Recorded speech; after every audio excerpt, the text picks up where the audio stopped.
자, 우리 지난주부터 레위기를 함께 살펴보고 있는데 오늘은 그 두 번째 시간입니다. 하나님은 하나님의 백성으로 삼고자 우리를 구원하셨습니다. 예수 믿자는 것은 나중에 죽어 천국 가자는 것이 아니고 지금부터 하나님의 백성으로 살아가자, 그리고 영원히 하나님의 백성으로 살아가자 하는 것입니다. 이어 하나님은 하나님이 거룩하시니 우리도 거룩하라고 명하십니다. 하나님에 의해 구원받아 하나님의 소유가 되었으니 하나님을 위해 살아가라고 명하시는 겁니다. 물론 이러한 삶을 살아가다 보면은 실패할 때도 있고 넘어질 때도 있을 것입니다. 하지만 그때에도 하나님은 우리를 회복시켜 주십니다. 또 한 번의 거룩한 삶을 살아갈 기회를 우리에게 주시는 것인데, 이 일을 위해서 마련된 회복의 장치가 바로 구약의 제사제도라는 거예요. 그 제사제도의 핵심은 회복에 있습니다.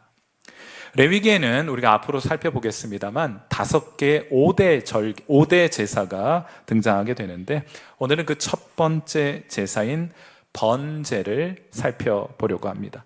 오늘 설교의 첫 번째 요점은 이것인데, 성경에 많은 제사의 이름이 등장하는데 그거 다 따라다니다 보면 여러분 그 길을 잃어버리게 될 거예요. 그래서 이스라엘의 5대 제사를 중심으로 나머지 제사를 이해하시게 되면 훨씬 더 쉽고 또 친근하게 성경의 제사 제도를 이해할 수 있을 것입니다. 그 첫 번째 제사 제도가 번제인데, 번제는 가장 일상적인 제사라고 말할 수 있겠습니다.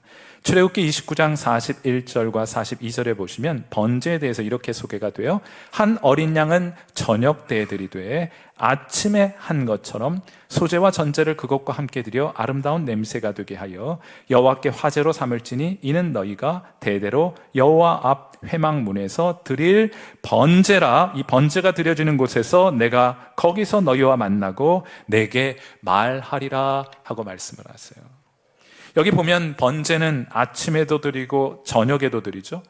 또 안식일에도 드리고 특별한 절기에도 드리는 제사가 바로 번제입니다. 나머지 제사도 다 그렇게 드리는 건 아니에요. 가장 일상적이고 빈번하게 드리는 제사가 번제의 제사였습니다.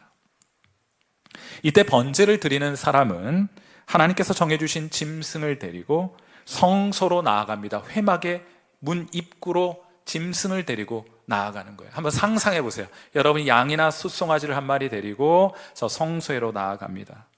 그리고 그걸 우리 이제 쉽게 생각하기를 이 제물을, 이 번제의 희생 제사 제물을 제사장에게 맡겨놓는다, 이런 생각들을 가지고 계신데 성경을 꼼꼼하게 읽어보면 그렇지 않고요. 이때 이 회막의 문 앞에서 제사를 드리는 사람은 두 가지 행동을 하게 됩니다. 하나는 안수하는 거예요. 제사장이 안수하는 것이 아니라 예배를 드리는 사람이 안수합니다. 레위기 1장 4절이 그 내용을 담고 있는데, 그는 번제물의 머리에 안수할지니 그를 위하여 기쁘게 받으심이 되어 그를 위하여 속죄가 될 것이라. 양이나 소를 데리고 와서 제사를 드리는 사람이 두 손을 포개어서 양의 머리 위에 소의 머리 위에 두 손을 얹어 안수하게 되는 겁니다. 여기엔 상징적인 의미가 있어요. 어느 여자분이 예수님을 믿고 침례를 받게 되었습니다. 침례에 앞서 목사님으로부터 질문을 받게 됩니다. 예수님은 죄가 있으십니까?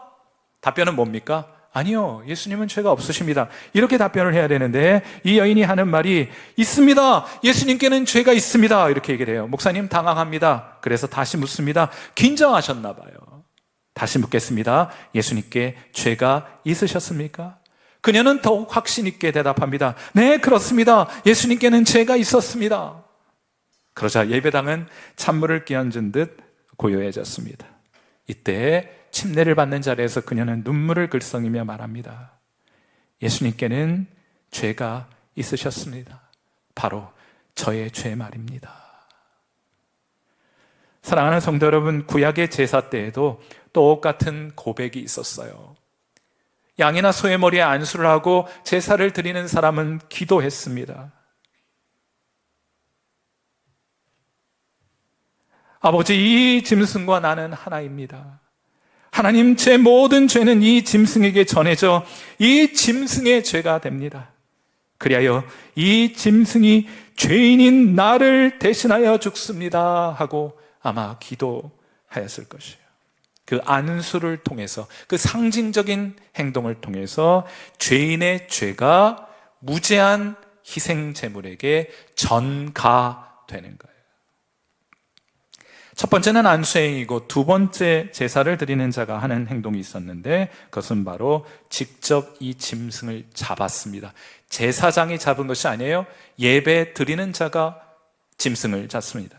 레위기 1장 5절 말씀, 그는 예배를 드리는 그는 번제의 제사를 드리는 그는 여호와 앞에서 그 수송아지를 잡을 것이요 아론의 자손 제사장들은 그 피를 가져다가 회막문 앞 제단 사방에 뿌릴 것이며. 여러분, 비로소 이때야 제사를 드리는 사람이 양과 소의 피를 흘려 그를 잡을 때 비로소야 그 피를 받아가지고 이제 제사장들이 받아가지고 제단의 사방에 뿌리는 일을 했던 거예요.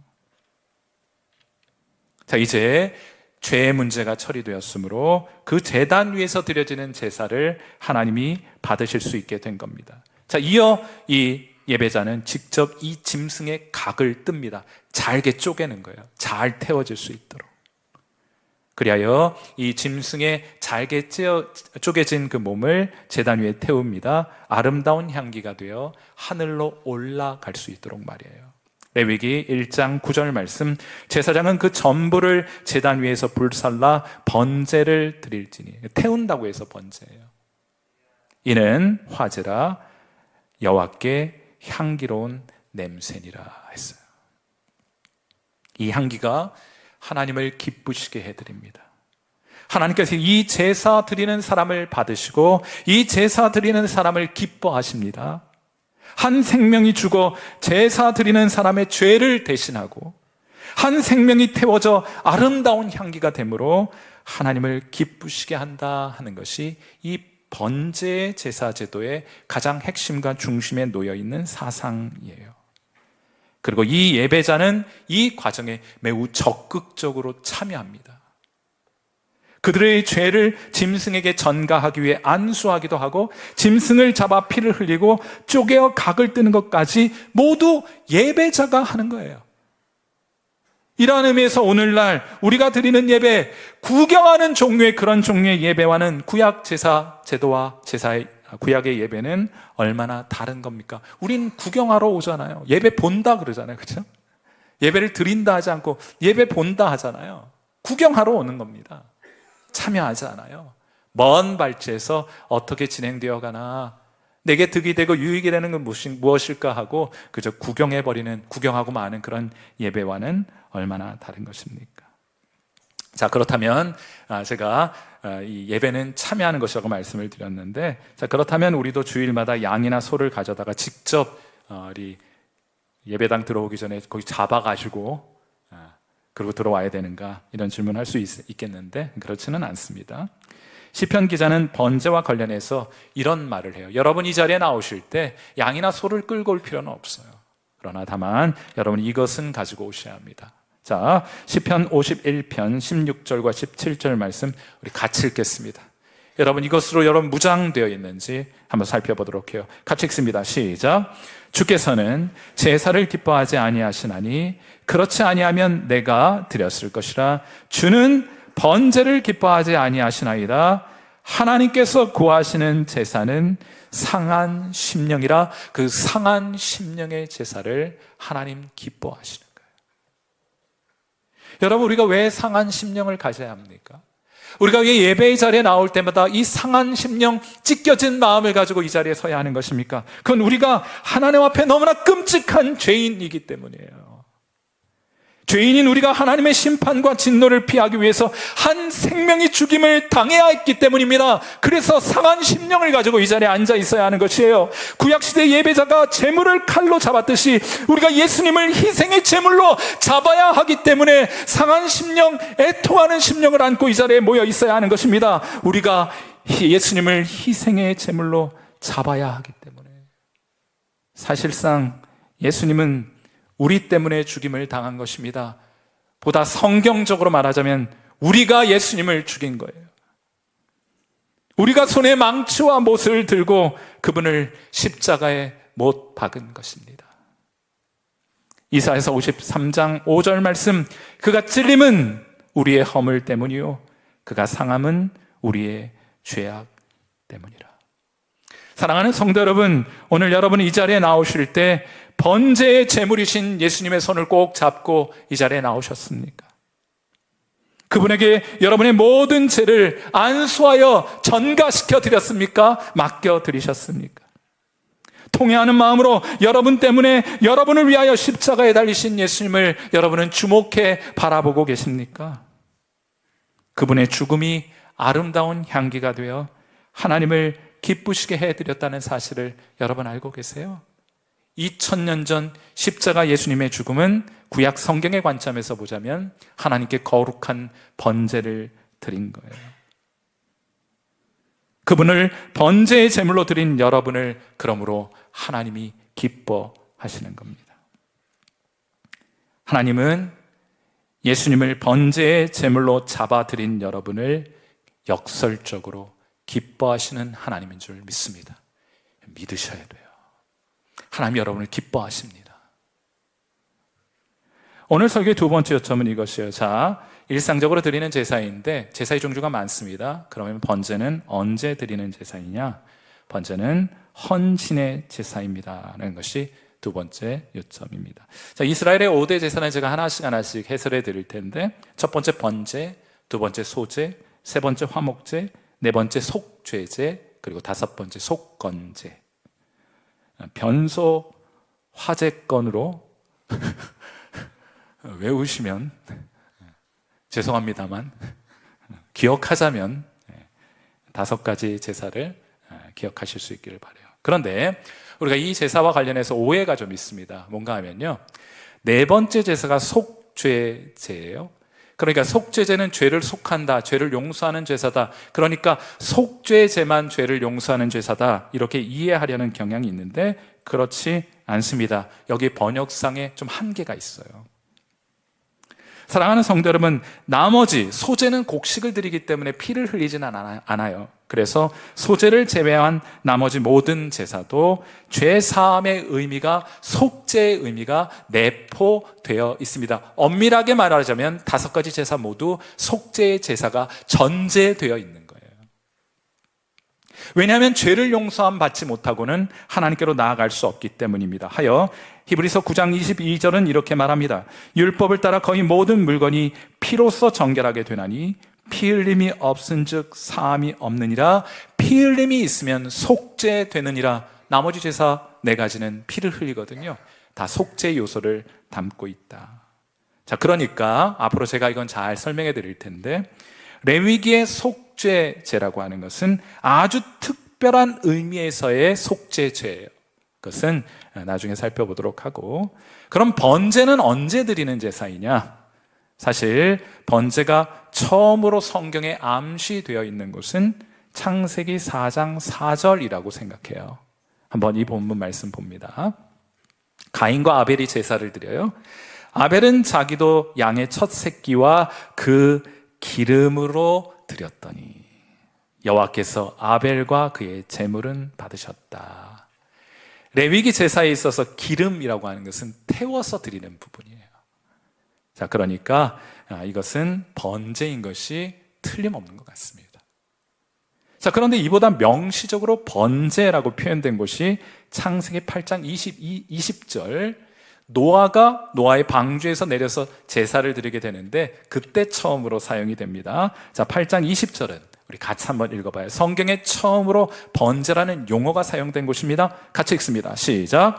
노아가 여호와께 제단을 쌓고 모든 정결한 짐승과 모든 정결한 새 중에서 제물을 취하여 번제로 제단에 드렸더니. 여러분, 우리는 언제 번제를 드리냐는 질문을 가지고 본문을 살펴보고 있어요. 여러분, 노아가 무엇 때문에 번제를 드렸겠습니까? 그건 재앙으로부터 그를 건져주신, 그 홍수로부터 그들의 생명을 보존해주신 하나님께 대한 감사의 표현이 아니었겠어요? 또한 그들을 통해서 다시금 생육하고 번성하여 하나님께 순종하는 백성을 만들고자 하는 하나님의 말씀과 명령에 순종하겠다는 표현이 아니었겠습니까? 자, 이제 이 번제 요소에 감사와 또 순종이 담겨 있다는 것을 아실 수 있을 거예요. 그런데 번제와 관련해서 가장 잘 알려진 이야기는 창세기 22장에 등장합니다. 창세기 22장 2절 말씀도 같이 한번 읽습니다. 시작. 여호와께서 이르시되 내 아들 내 사랑하는 독자 이삭을 데리고 모리아 땅으로 가서 내가 내게 일러준 한 산 거기서 그를 무엇으로 드려? 번제로 드리라.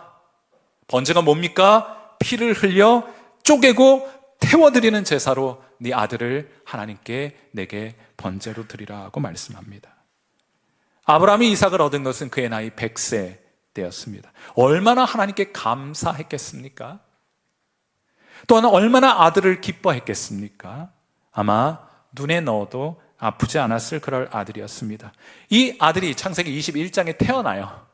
22장에는 이미 청소년의 나이가 되어 있습니다. 대략 청소년의 나이쯤 되었을 때 하나님이 그에게 이삭을 번제로 바쳐야 한다 말씀하신 거예요. 아마도 이 명령을 듣고 아브라함은 밤새도록 고민했을 겁니다. 하나님, 왜 내게 이런 명령을 주신 것일까? 교인들이 목사인 제게 가장 많이 던지는 질문이 뭔 줄 아세요? 그것은 목사님, 하나님은 왜 제게 이런 일을 허락하셨습니까? 하는 질문이에요. 내가 이렇게 아프고 힘든데 왜 하나님은 이런 일을 제게 허락해 주셨습니까? 라고 묻습니다. 여러분, 목사라고 해서 뭐 다 아는 게 아니에요. 뭐 얼마나 알겠어요? 알면은 모르는 인생의 문제가 훨씬 더 많습니다. 모르는 것 천지백갈이에요. 그러니 어떻게 합니까? 우리 인생의 방정식이 굉장히 복잡해요.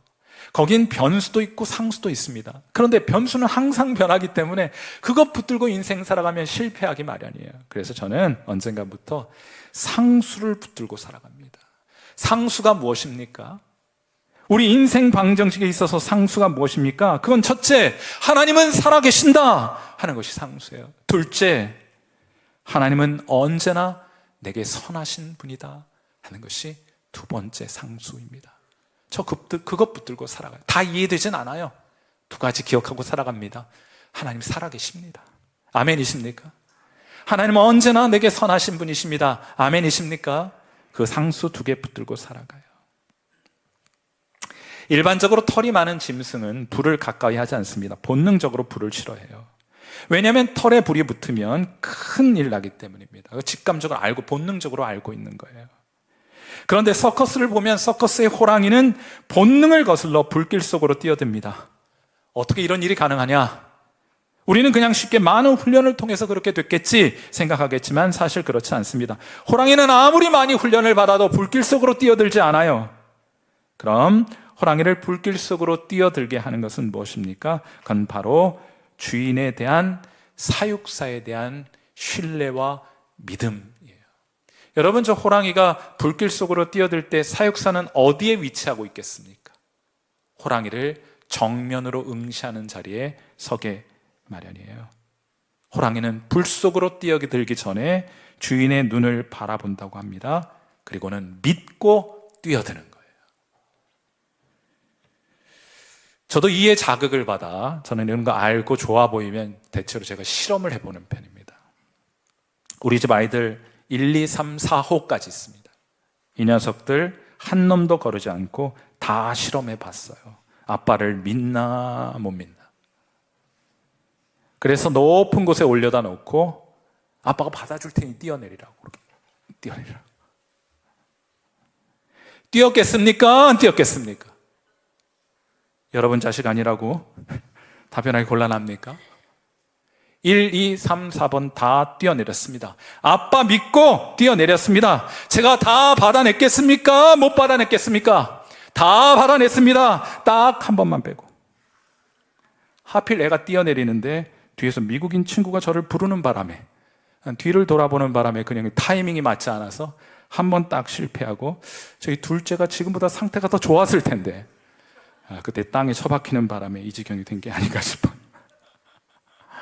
사랑하는 성도 여러분, 아브라함도 마찬가지였어요. 그가 모든 인생의 문제, 신앙의 문제에 대해 답변할 수 있다고 생각하지 마십시오. 그는 답변할 수 없는 질문 때문에 괴로워하기보다는 상수를 붙들고 하나님께 순종했습니다. 이삭을 데리고요, 모리아산 정상에 올라가서요, 단을 쌓고 번제단 위에 나무를 벌려놓고 이삭을 결박하여 올려놓고 칼을 들어 그를 잡으려 했습니다. 번제가 뭐예요? 피를 흘려 그를 쪼개는 일을 하는 거예요. 누가요? 예배 드리는 사람이. 바로 그 순간 급하게 천사가 나타나 이렇게 말합니다. 창세기 22장 12절 말씀 같이 읽습니다. 시작. 사자가 이르되 그 아이에게 내 손을 대지 말라. 그에게 아무 일도 하지 말라. 내가 내 아들 내 독자까지도 내게 아끼지 아니하였으니 내가 이제야 네가 하나님을 경외하는 줄을 아노라. 아멘. 사랑하는 성도 여러분, 번제는 언제 드리는 것입니까? 번제는 하나님을 향한 절대적인 신뢰에서 비롯된 순종과 헌신을 고백할 때 드리는 제사가 바로 번제 제사예요. 여러분이 하나님께 순종하고자 하는 마음을 주었고 하나님께 헌신하는 마음을 가지고 그것을 하나님께 고백할 때, 여러분 그런 마음 가졌다고 하나님 받아주실 이유가 뭐 있습니까? 그런 헌신과 순종의 마음을 가지고 하나님께 나아갈 때 드리는 제사가 바로 번제 제사입니다. 그런데 여러분, 그리스도께서도 이와 같은 번제를 하나님께 드렸습니다. 에베소서 5장 2절 말씀, 그리스도께서 너희를 사랑하신 것 같이 너희도 사랑 가운데서 행하라. 그는 우리를 위하여 자신을 버리사 향기로운 제물과 희생 제물로 하나님께 드리셨느니라. 사랑하는 성도 여러분, 우리도 이 예배를 통해, 이 번제의 예배를 통해 하나님께 이렇게 고백할 수 있게 되기를 바랍니다. 하나님, 주님께 드립니다. 제 모든 것을 아낌없이 태워서라도 주께 드리오니 하나님 받아 주옵소서. 하나님께 아름다운 향기 되게 하옵소서. 그런 인생 되게 하옵소서. 여러분, 그렇게 기도하실 수 있게 되기를 바라요. 여러분, 하나님께 드림이 귀한 영광이고 우리의 특권이 되는 줄 믿습니다. 오늘 설교의 마지막 요점은 이것인데, 이 번제가 하나님을 기쁘시게 해요. 하나님이 말리기는 하셨지만은 아브라함은 모리아산에서 독자 이삭을 하나님께 드리고자 했습니다. 최종적으로 하나님 말리셔서 실제로 이삭을 번제로 드리진 않았습니다만 드리고자 산으로 올라갔어요. 하나님은 이 순종과 헌신을 기뻐하셨습니다. 다시 한번 창세기 22장 12절 말씀을 한번 하나님의 얼굴 표정을 상상하면서 한번 읽어보도록 해요. 같이 읽습니다. 시작. 사자가 이르시되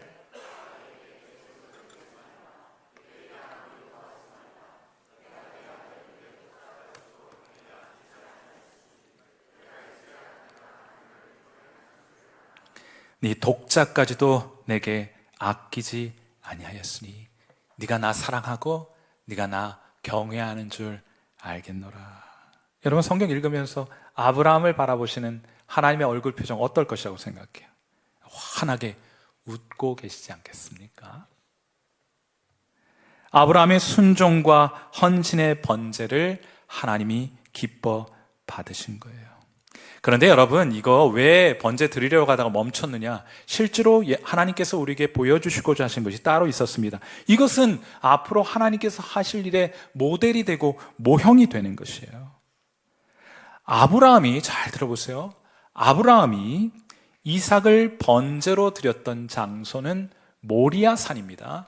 모리아산 한 지정된 산으로 올라가서 거기서 이삭을 번제로 바치라고 말씀하셨잖아요. 이 모리아산이 어디인가? 그것은 지금의 예루살렘이 있는 곳이 모리아산이에요. 하나님은 그곳 갈보리 언덕 십자가 위에서 당신의 독생자를 우리를 위한 번제의 제물로 드리셨습니다. 로마서 8장 32절에 이런 말씀이 있어요. 자기를 아끼지 아니하시고, 아브라함에게 말씀하지 않으셨습니까? 내 독자까지도 내게 아끼지 아니하였으니, 하나님도 자기를 아끼지 아니하고 우리 모든 사람을 위하여 내어주시니가 어찌 그 아들과 함께 모든 것을 우리에게 주시지 아니하겠느냐. 여기 로마서 8장 32절에는 창세기 22장 12절의 언어가 메아리 치고 있는 거예요. 여러분, 그런데 이 구약의 기사와 신약의 번제를 연결하면 한 가지 신기한 논리가 발생하게 됩니다. 신비한 논리가 발생을 해요. 제가 이 논리를 한번 설명해 드릴 테니까 잘 들어보세요. 그 논리란 이런 것입니다. 아브라함이 드린 것은 아니었지만, 아브라함이 번제를 최종적으로 드리진 않았잖아요. 아브라함이 드린 것은 아니었지만 그가 드리려고 했던 번제를 하나님이 받아주셨던 것처럼.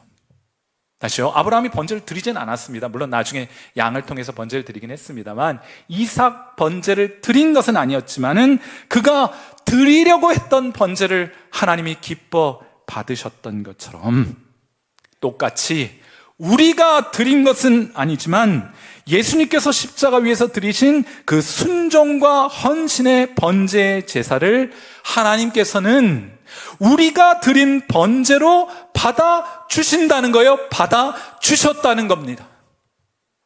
이 논리가 암시하는 바가 뭔 줄 아세요? 이 논리가 암시하는 바가 놀랍습니다. 이 논리가 암시하는 바는 뭔가, 하나님은요, 하나님을 향한 절대적인 순종과 헌신을 이미 드린 자로 받아주셨다는 거예요. 누가요? 우리가. 우린 안 드렸는데, 우린 그렇게 드린 적이 없는데. 그런데 우리가 드리지 않은 그 완전한 순종과 헌신의 제사를 우리가 드린 것으로 받아주셨다는 거예요. 우리를 기뻐하십니다. 그러나 한편으로, 이제 논리를 잘 이해하셔야 돼요. 한편으로 우리가 하지 않은 것을 한 것으로 인정하고 받아주셨으니 우리는 하나님께 절대적인 순종과 헌신을 빚진 자들입니다. 이런 논리까지 나오셔야 되죠. 그럼 이 빚을 어떻게 청산하느냐? 평생 살아가며 갚아가는 거예요. 그게 성도의 삶입니다. 우리 작년 2024년 9월에 우리 목자분들 모시고 여수에 있는 손양원 목사 순교 기념관에 다녀왔는데, 거기 참 감동적인 글이 하나 있어 여러분에게 소개하고자 합니다. 손양원 목사님의 두 아들은 공산주의자들에 의해서 무자비하게 총살로 구타당하고 총살당하게 되었는데, 그 이후에 두 아들 잃고 목사님이 감사의 글을 적게 됩니다. 9가지 감사의 제목을 적었는데 그 중에 이런 표현들이 있어요. 나 같은 죄인의 혈통에서 순교의 자식을 나게 하시니 감사합니다. 3남 3녀 중에서 가장 귀여운 맏아들과 둘째 아들을 바치게 하시니 감사합니다. 한 아들의 순교도 귀하거늘 하물며 두 아들이 함께 순교했으니 더욱 감사합니다. 미국 가려고 준비하던 아들이 미국보다 더 좋은 천국 갔으니 내 마음이 안심되어 더욱 감사합니다. 역경 속에서도 하나님의 사랑을 깨닫게 하시고 이길 수 있는 믿음을 주신 하나님께 감사합니다. 그는 이 글과 함께 하나님께 감사의 헌금을 드렸는데, 그 헌금 봉투가 지금까지 남아있어 그 기념관에 보관되어 있어요.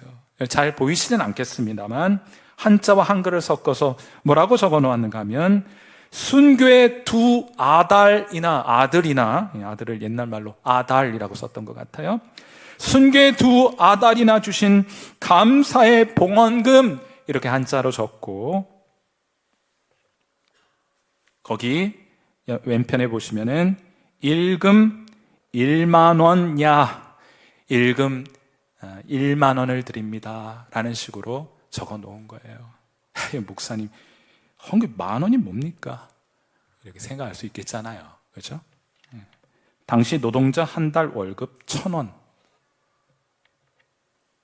10개월치 임금을 담아 주님께 드렸어요. 제가 챗 GPT한테 물가 고려해서 환산해봐 했더니 대략 2,000만 원 정도 돼요.